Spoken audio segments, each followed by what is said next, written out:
The film opens with an establishing shot of a large house. Um, there's a man standing at the door who is unknown at the moment, and there's also non-diegetic noises. It's at night time. There's non-diegetic noises of stuff you'd expect to hear at the night. Um, it then cuts to a long shot of closer to the man. You see the front door.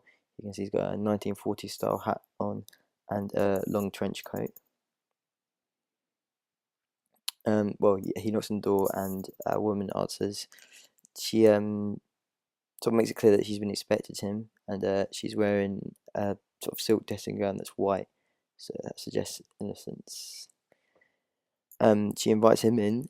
It cuts to a shot of inside the house, the two talking about an arrangement that they've got. There's no lights in the house apart from the fire, which is lighting everything, so it's quite dark in there. It's quite shadowy. And then there's the man sits down, and they have a conversation. There's a series of shot reverse shots and over shoulder shots of them two having a conversation, and eventually there is a shot of them of her handing him a package, which in the context of the story you know is some money, as she is hiring him to do something. And then that's the end of that scene.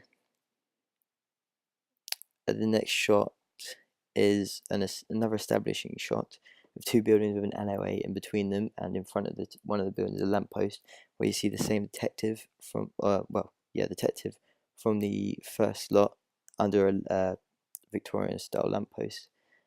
So there's not a lot of light there. A man then emerges from the alleyway, and the detective begins to follow him. The other man's also wearing a long trench coat. He eventually follows him to a pub on the corner of a street, which the man that is being followed goes into, and the detective follows him in there. They both sit in the pub for a bit, obviously not together, sort of away from each other. The detectives are watching them, and the other man waiting to do something, which he then does. He gets up, he goes to a door at the side of a pub or bar or whatever, and which leads to some stairs which you walk down. And this is a close up of the feet looking down towards the stairs, and the sort of a point of view of him going down the stairs. That's a point of view. That's after he's gone down the stairs, a point of view of the detective at the top of the stairs. You can see this door at the bottom, sort of music and lights, and so he sort of guessed what's in there. It's just a shot of the detective from over the shoulder of the room.